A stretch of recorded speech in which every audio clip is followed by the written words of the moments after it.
Interesting little show, this one. It came out at the start of the year without much ceremony and a pretty meh reception, but diving into it has a lot of potential moving forward. Whether or not the sequel film that's soon to come out will be any good is completely up in the air. So without further ado, the plot. Kaina is minding his own business, you know, the usual thing, hunting giant bugs around holes in the world-spanning canopy covering the entire stratosphere. You know, the standard thing. His day is interrupted when a woman in a basket suddenly floats through the hole. After rescuing her, he brings her back to the handful of old folks, who are the only people left in his tree. She explains she's Princess Ririha of the country Atlant, and went to the canopy to find the mythical sage in order to save her people from the water shortage, more on that later, and the evil nation of Valkan. Unfortunately, they know next to nothing of their world beyond random signs they've translated. Not out of lack of trying anything, they're just incredibly limited and isolated. Anyway, the princess and the dentist of protagonist Kaina descend the tree using a special laser cutter. After a long, dangerous climb down, they arrive just in time for Valkan to see them. At the same time, Atlan dolphin cavalry show up looking for their princess. Goodness knows how they can even float on such tiny creatures. I'm going to master this. Look at you. I'm going to master you. I'm going to leap. And I leapt onto the board. I went, I've got you now. I've got you. Oh, Jesus, you're not as buoyant as you let on. And Eddie just sitting in the water with the wave just lapping in and out. A fight ensues, a whole lot of Atlan troops die, and the Atlan commander gets beaten by this woman, whose armour, when she lifts her visor up, resembles cat ears. Seriously, I can't focus on anything else when she's on screen. Here's this imposing black knight leading troops in this bizarre world, fending off anyone in her way, but then she flicks up her helmet and suddenly, cat ears.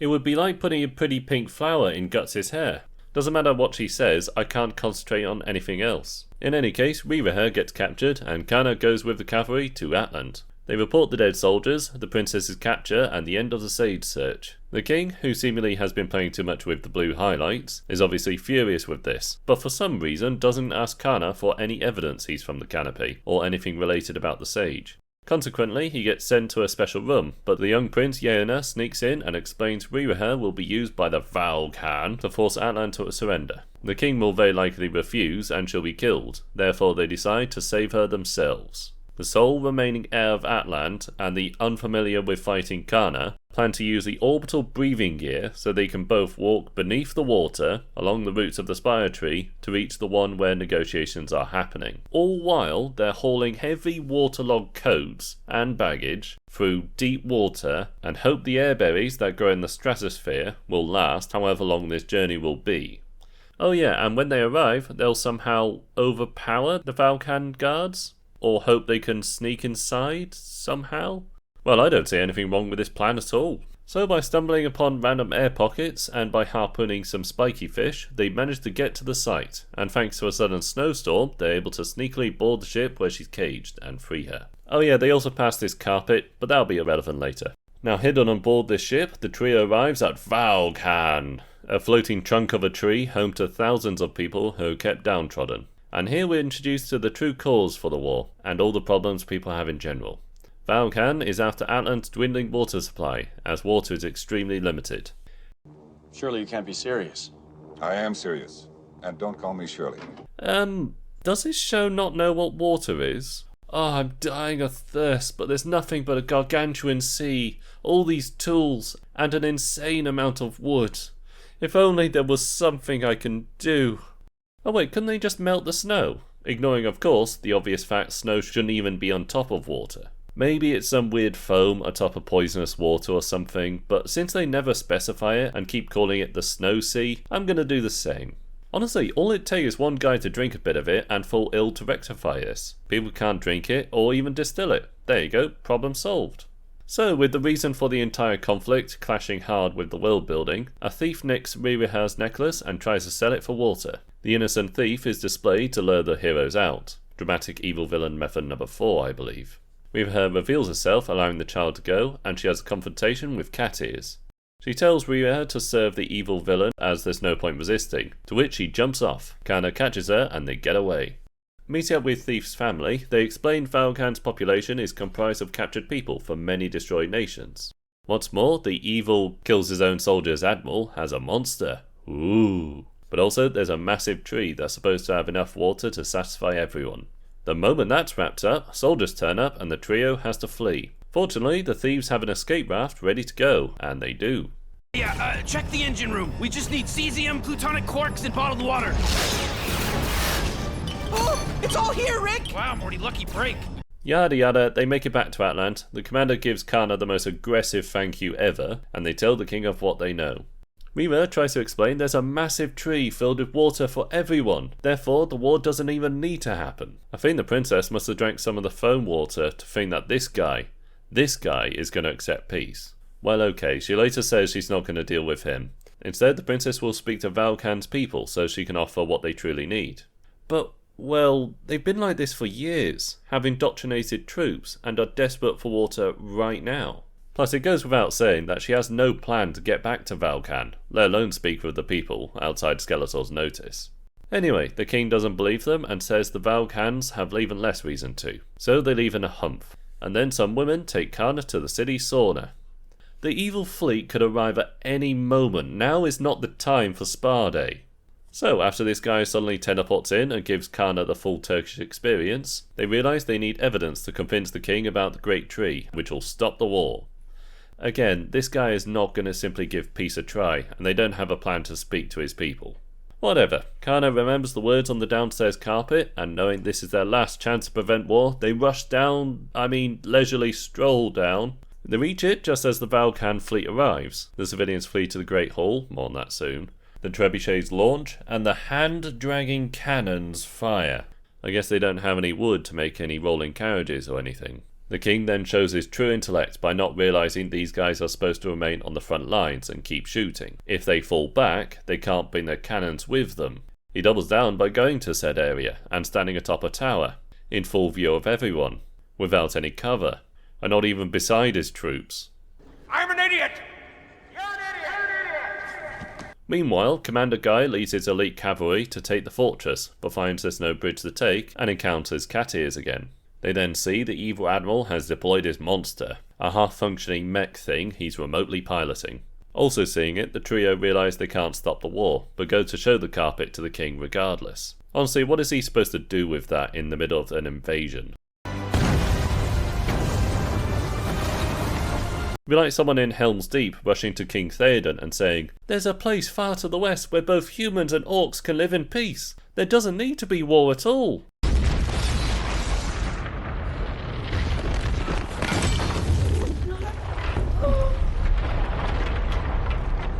Now we can end this meaningless conflict. So with the non-planned set, the trio set off but suddenly get separated by a fence pole thrown from the monster.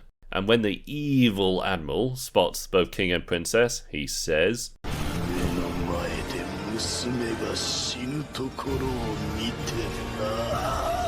You know, I quite like the idea that piloting this damaged mech is taking such a huge toll on him, but even so, he's still so doggedly evil. Anyway, Rima somehow survives this, and he then throws one of his own ships at the city. This rightly leads to the bad guys realising their evil leader is completely insane. Took you guys long enough. This causes the fleet to move back and Valkan's people to start causing a commotion. Rima then finds someone trapped in a burning room and cuts her way into it. She then finds her passed out amongst the flames and... No. She's not gonna... Oh, good grief, she is. Rima literally tossed the key to humanity's survival onto a fire. Just take off your coat for Pete's sake. Thankfully, however, there's an exact copy in King Dumbass's room, but completely forgetting that, Rima aimlessly wanders through the city. The city's being bombarded all around her, and she's just glumly walking around without any clue of what to do. I don't know, take cover maybe? Meanwhile, Commander Guy and Cat Ears is still in a standoff, which finally ends when Guy says he's gonna stop that monster. Speaking of, it finally reaches the harbour, whereby Rima realises, oh right, there's still a battle going on, and she has to end it. Seriously, her brain is just mush at this point. She tries shouting up to her father to just end the war. Hey King Theoden, we don't have to fight anymore. We could give peace a try. The apple doesn't fall far from the tree, I suppose, because he's still standing there, despite all of his troops having run off. Skeletor goes to smash him, but gets distracted, so goes to smash her, whereby Kaina tumbles down the steps, turns up his laser, and fires an enormous laser through the monster. Guy then shoots the admiral in the head, and the Valkyries surrender. Kaina then says this about the laser cutter. 他の使い方もあったみたい。 Oh, you don't say. The anime then ends with Atlans and Valkyries working together to share the limited resources, visit the canopy, and build a massive ship to cross the Great Trench to reach the Great Tree. So there we are. As you probably realised, this show isn't exactly a hidden diamond that everyone must see. Pretty much all the characters are one-dimensional as all hell. Kaina is blander than white bread and denser than a granite brick. Riraha is a determined optimist with little else going on upstairs. All the soldiers can't even be described as redcoats, because at least they had faces. The king is merely there to be a dismissive, confrontational idiot. Commander Guy. And as we've seen many times, the villain would fit perfectly in the old Dungeons & Dragons film. It's over, Profian. The battle may be, Your Majesty. Maybe. But not the war!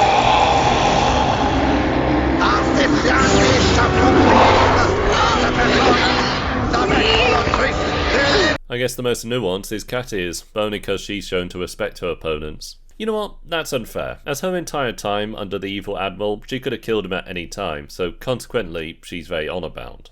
The plot, meanwhile, is overflowing with convenience and contrivance. Passed out Riraha luckily reaching the hole in the canopy, Kaina just happening to be hunting there. Both Atlan and Valkan troops showing up just as our protagonists arrive. This harpooned fish getting them to where they're needed, the underwater air pockets, the store, the trio managing to sneak through the ship, the search being called off just in time, the thief crew's raft, etc, etc, etc. But you know what? This show has a kind of charm to it.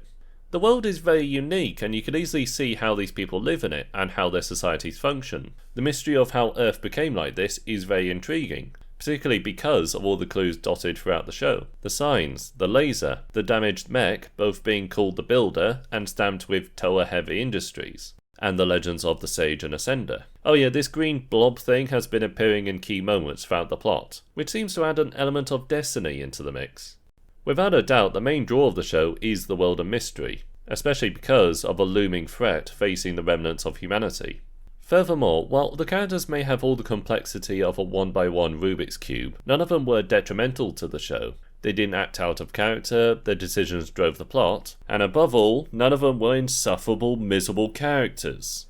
Good grief, Sonny Boy was just pain. The characters here may be completely one-dimensional and occasionally utterly moronic, but they're honestly functional. In short, Kaina of the This Is Not Meth Sea has a lot of problems, but it has a lot of potential as well. So you can be damn sure I'm going to watch that film when it comes out. 興味深い話をありがとう。我々もせいぜい注意してかかることにするよ。